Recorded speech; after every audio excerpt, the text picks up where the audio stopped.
Welcome to Let Me Fix This. Enjoy the video. In this video, I will show how to make mushroom pesto pasta. First, select your favorite pasta shape, like fettuccine or penne. Cook it according to the package directions until it's perfectly al dente.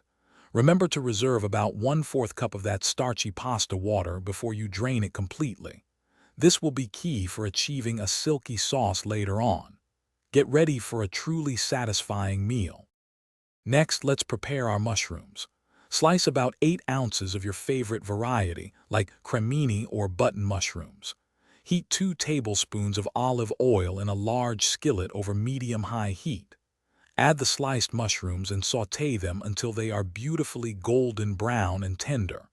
This step really brings out their earthy flavor, adding depth to our pesto pasta. Don't rush this part. Now it's time to bring everything together for our amazing dish.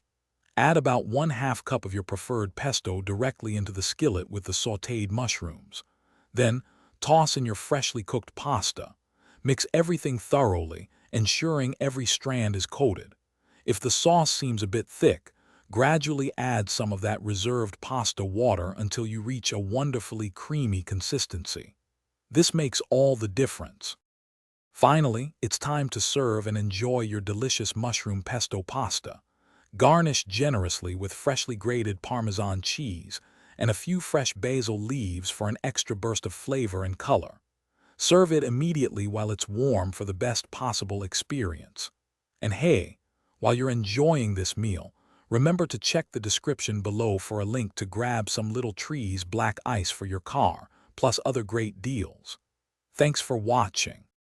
Thanks for watching. If you found this helpful, don't forget to like and subscribe.